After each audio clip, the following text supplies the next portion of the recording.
What up, Marsh pod? We've got Coach Assad Drayton on the pod today. We're still rolling old school, so no video. We'll hopefully be back to that next week. But we talk through everything going on in SimWorld Prep and the relationships between the coaches, players, and the media. And we play a new little game I'm calling Goldilocks. What are we talking about? Just enough, not enough, and too much. All right, we're on a couple live streams this week. Thanks for tuning in. We'll talk to you then. All right, I'm joined. Coach Drayton, fresh off a win on Thursday night against Gulf Coast Lockdown, pushes the winning streak to 6 games for the defending champions. Coach, welcome in. Thank you for taking the time. Happy to have you on. Always a pleasure to be here, man. Well, the impetus for me reaching out to wanted to have a chat, one, is because I think we've had this conversation. This is the third time we've done an episode together, and we've had this conversation before where we actually, I think very similarly and have similar opinions, but maybe the way in which we express them isn't identical. So it often seems almost, combative or counter to one another, but it seems as if, I think when you dial it down, the opinions are pretty similar. But I wanted to bring you on because I think it's growing recently, let's call it disconnect between players and coaches, mind you, at the prep level, and some of the media that's covering them, mind you, at the prep level. And I kind of wanted to pick your mind. You are the reigning head coach, or the reigning coach of the year. You're the chair of the Coaches Association. So I'm not saying you speak on behalf of the coaches, but wanted to get your opinion and kind of see where you're at with what the relationship currently is between players and coaches. Well, I would say that the media, as far as the relationship goes, I feel like the media definitely could do a little bit of a better job of reaching out to coaches, and because this is the prep level. So a lot of the opinions that you have on a player should come from their coach. And sometimes the film isn't necessarily painting a full picture. I don't feel like you guys are necessarily doing a bad job, even though I say things like that, but I feel like there's, in fact, a hyper focus on certain teams and certain players. And I know at the prep level, that's what it's about. But as the best prep league in the world, we have to do a better job of making sure everybody's underneath the umbrella. Now, do you think that coaches can be relied upon to provide honest opinions of theirs or other players? I would say for the most part, the coaches that I communicate with, I would say that we, for the most part, do an accurate assessment of the talent in the league, and nobody's going to be like, oh, well, this guy, I wanted him to come to my team, he didn't, so it's this guy is a bum, he's not good. That's generally not how the coaches talk. Sure. Well, I guess I'm thinking more of the opposite side. If I walk up to you and say, hey, coach, what do you think about, I'm just going to use an example. I'm not asking for the opinion one way or another, but I said, give me the opinion of Tyree Moy, and who's had a great season, but you sat there and in truth, you might think, well, Tyree, he doesn't have a jumper. Yeah, he gets by guys, but it's kind of because he's just physical. Am I going to get the honest opinion of you to say some of the knocks on guys? And again, I'm not saying Tyree Moy is a bad basketball player. I'm only saying, if you were to be asked that, do you think that coaches can give the honest negative opinion while also not just kind of blowing smoke about their guys? I think a lot of coaches could. I won't speak for everybody in the fraternity, but I think a lot of coaches could. I definitely feel like if a college coach was to ask me, hey, we're really enamored with I'll throw out somebody who's already committed so it doesn't affect their recruiting. Levin Cutler, what are his strengths? What are his weaknesses? If I came to on that approach, I'd be honest. I was like, Levin works hard. He's dynamic in the post. I think sometimes he gets a little gun shy depending on the matchup. There's times he has smaller guys on him that he can just drive his shoulder through and get a quick up and under. I feel like there's times where he's too aggressive with guys that he should defer on his teammates on, that he's in a tweener place with his confidence, that he that he's trying to figure himself out. I think in certain settings, all coaches would be able to give an honest opinion of their player and not just be like, well, this guy's on my team. He's the greatest thing since sliced bread. Mm-hmm. I think that would be the fear, right? And I'm not, just as you're not speaking on behalf of every coach, I'm not here to speak on behalf of every person that speaks or writes or goes in front of a camera to speak about SimWorld Prep or any other sport for that matter. But the hesitancy, and I think this extends to all levels of sport, is to walk up to a coach and say, Coach, I think, I'm interested in this guy. Tell me more about this guy. The coaches tend to have the deferment to, well, this guy's awesome. I mean, he's the first one in the weight room. He's the last one out. And it's almost to the point where if you hear the opposite about a player from their coach, it means it's really bad. It means it's really, really bad because the coach can't even find a way to paint a rosy picture. Because the other side of it is if a coach goes on the record and says, hey, the Tyree Moy, not really a great basketball player. I think he could kind of be, maybe a mid-major at best, maybe A10 level. Like, guys aren't going to then be flocking to Coach Drayton because they don't feel as if you have the back. So I think you're in a tough situation there, which is part of maybe the hesitancy from reporters to take every single word that a coach might say and go to the stake for it, because the coach is also doing a little bit of politicking to make sure that they are getting a chance to promote the people on their team. And I would say that everybody has rose-colored lenses about everything. Mm-hmm. I mean, it's impossible in sports to not have a bias. Sure. I would be on record saying that I think the Northeast plays the best basketball. Yeah, it's so I would reasonable. be inclined to say that players from the Northeast, in fact, are better basketball players.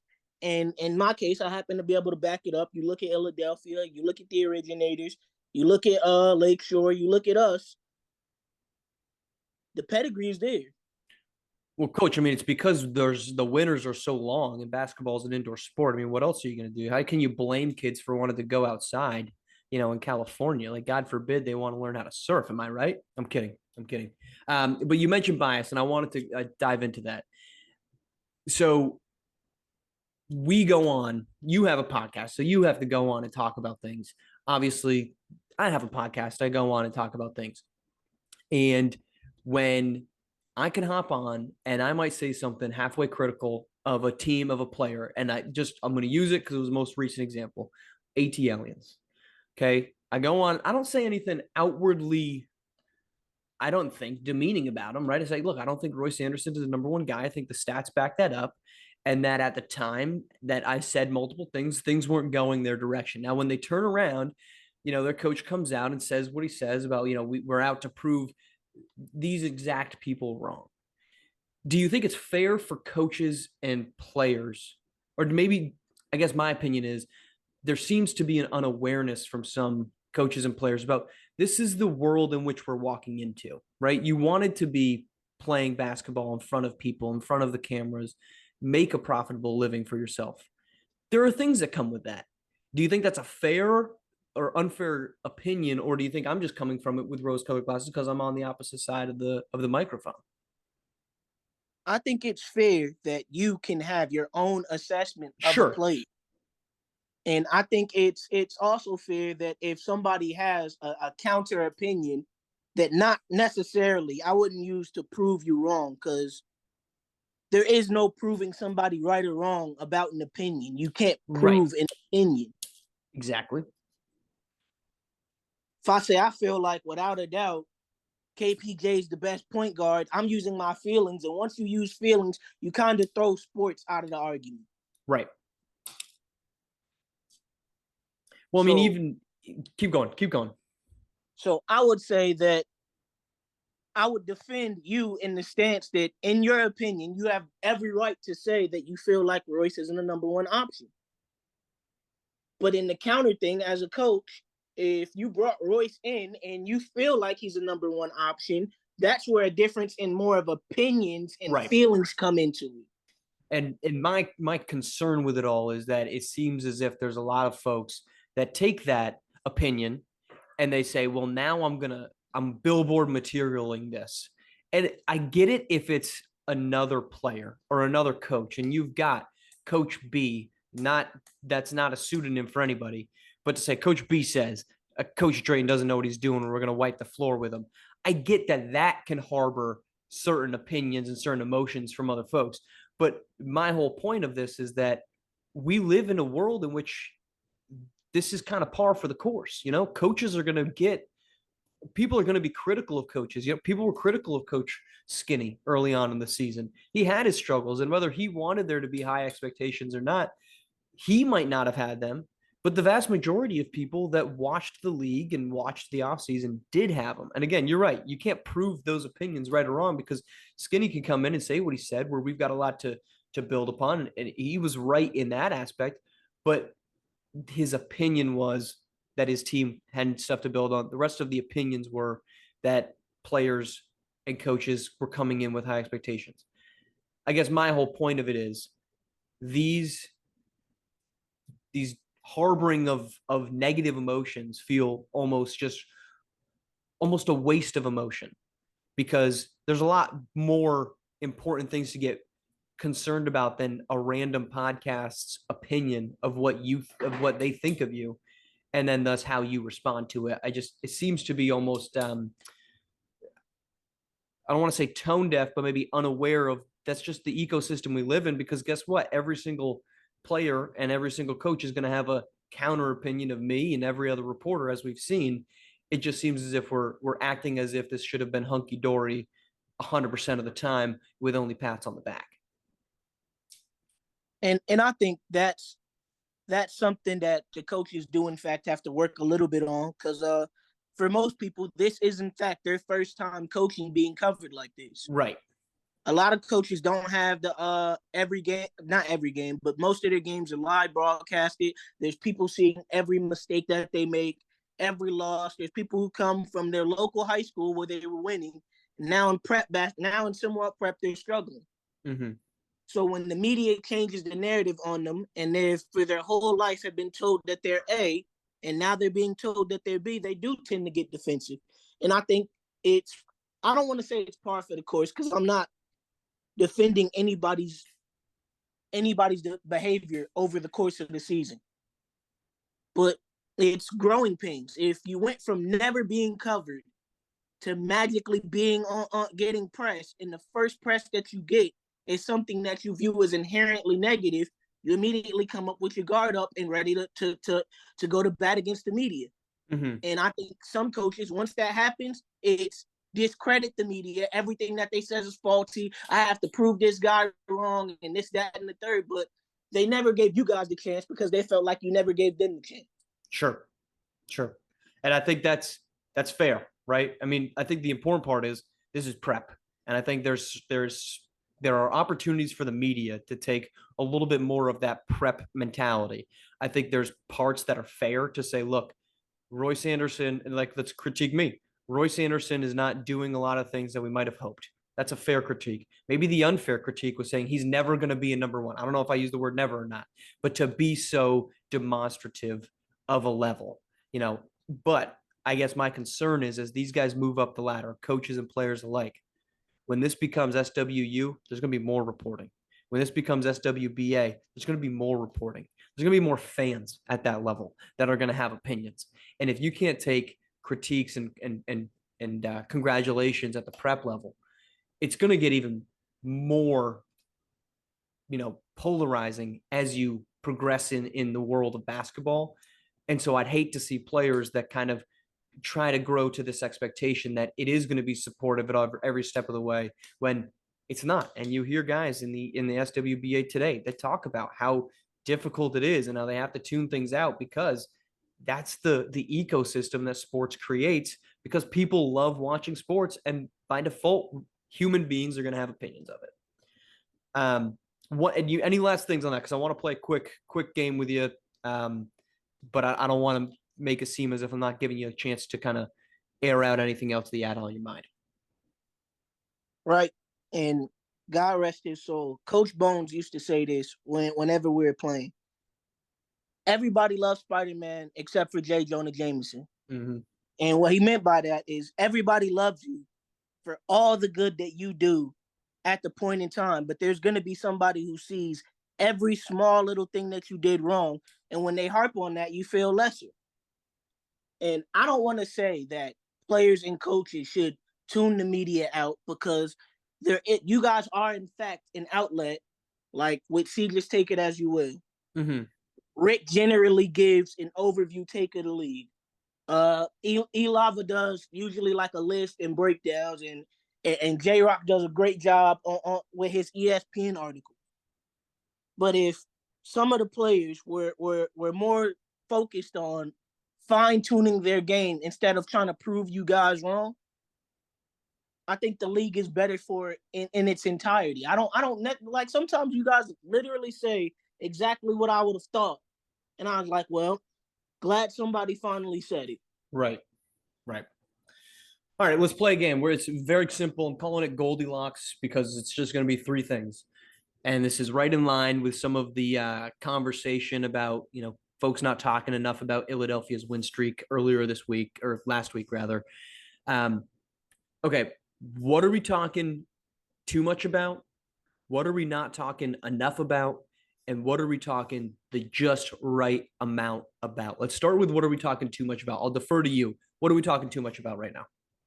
Individuals. Basketball is a team sport. There needs to be more hyper focus on teams as a whole instead of what one player is bringing to the table. No team wins with just one person, even if one person is averaging 30 points like Jaffet Towns. I like it because mine's going to be somewhat similar. I think we're talking about the star players too much. We're talking about we talk about Jaffet Towns, we talk about Cooper Flag, we talk about even like Kai Killens, D'Angelo Jordan. I think that those guys are phenomenal, obviously, but I think we are probably. I'll agree with you. If you're talking, we need to talk more teams. I'm saying we're talking about this whole one star, and I have to be part of the blame for that. We're talking too much about one star can't win it because guess what? They certainly can. There's an opportunity for it, and it's probably going to happen. It doesn't mean it's the norm, but we're talking too much about those individual guys and not if they don't succeed, where were the opportunities for that entire roster to be better? All right, back to you again. What are we not talking about enough? Strength of schedule. I think each team plays a certain amount of teams, and I think you could get lost in the crowd of winning or beating certain teams before they found themselves. And I think that needs to be brought up more. That there's some teams that have wins that aren't necessarily good wins because they beat teams that were good that started off good but are now struggling. I'd agree with that. I mean, you mentioned it, that your guys' division, top four teams, it's stacked, man. I mean, that's a phenomenal division. And then, there's plenty of guys that will respond and say, as you had mentioned, Southern region is the best division. That's a deep group, but I mean, if I'm in the middle of the pack there, I feel good about every game I go out. If I'm bad boys and I'm like, well, crap, I gotta play, Beast of the East, and then 2 nights later, I've got to go to Boston and play Originators. It's a much different group, and it says a lot when they can't put together the win streaks when they're playing in division. All right, I think that we are not talking enough about some fringe player development. You go to that Gulf Coast game that you guys played on Thursday. Tyree Moy and Losi Thomas were not guys that I think we would have expected at the beginning of the year. And I'm not just saying this because you're on here. They aren't guys that at the beginning of the year we thought would be doing 11 points in 16 minutes. Aiko Kasai has come on out of nowhere, to be averaging almost a point per minute. He, in that second quarter, put Gulf Coast back in that basketball game against you guys until your starters and your depth just took over. I don't think we're talking enough about these guys that aren't averaging 15 points, but they're hyper efficient or they've improved on something that we didn't expect them to from the start of the season or from last season if they've been in the SimWorld prep ecosystem for more than 1 year. We're not talking about those guys enough. All right, last piece. What are we talking the right amount about? I was actually going to say like player development. I think Oh, you really? guys Okay. do at least a decent job of showing the year to year growth for the players that have been here a long time. And for most of the players who are on their second season, you can see the linear progression. The sophomore slump that Elava posted at the beginning of the season shows that you guys do in fact care about the players and how they're being used and how they're being developed, and that not everything is just, oh well, we're the media, we're gonna kick your back in. I think you guys do a good job of highlighting the second and third year players in SimWorld Prep who have started to become their own. Okay. I can respect that. I can respect that. I guess my only counter to that was that, I think there's a lot more going on in some of these rosters that maybe get, I mean, I used you and Gulf Coast as the prime example, but I think there's a lot of development happening towards the bottom parts of the league that aren't being dove into quite as much because we're not seeing them, in front of our eyes as much on live broadcasts, but there's still a ton of development. I mean, you look at SimWorld Europe, the development that they've had from the start of the season to struggling in the middle of the season and then coming back around. I don't know that we're seeing that, but I think that's, it's a fair point. As you said earlier, opinions are going to be opinions. I think the one thing that we're talking the right amount about, and it's because we're not talking about it literally at all, are the struggles that are taking place with SimWorld Middle East and I think it's Latin America. I'm a little concerned about both of those programs, Coach. We this is specifically with Middle East. This is the second straight year in which they have just struggled mightily. I don't know what the future holds for that program, but it's an unfortunate truth that those guys I don't think are giving. And this isn't a blaming of the coach, so I'm not asking you to go after one of your own, but it is unfortunate just how maybe not as functional of a program as that has become, and it's potentially really ruining the basketball futures of some talented basketball players. I can agree with that. And sometimes funds and how things are allocated with the owner also play a part. Miss Star for the most part, let me do my own thing, but not all owners are like that. Yeah, it's I don't know, it's just you'd hope for some type of positive because I think every other program you look across SimWorld Prep this season has seen those drastic leaps. Gulf Coast Lockdown was a mediocre team. They've been much better. SimWorld Europe was a subpar team last season. They've been much better. There's certainly been a fair share of programs that have kind of hung around. Some have fallen back, but I don't think that's a bad thing. I think that like Bay Area, they aren't quite as dominant, but they are competitive and they haven't fallen back because they're worse. They've fallen back because the league has gotten better. Meanwhile, you look at Middle East has 2 wins as we record this. It's disappointing to see because when you speak about we've talked about the players a lot, their development opportunities just aren't seeming to be there. All right, well, look, Coach, I appreciate you having or taking the time to come on. 6 straight wins. You guys just beat Gulf Coast. You're rolling. You're trying to chase down your co-host of the Off the Rim pod, Coach Dries. They have been absolutely incredible. So the fact that you guys are hanging around, I think there's a warrant to throw that one in there. We aren't talking about enough that you guys are sitting right there. So thank you for taking the time. You guys are busy. Best of luck the rest of the season, and good luck in the pursuit of a second straight title. Anytime, man.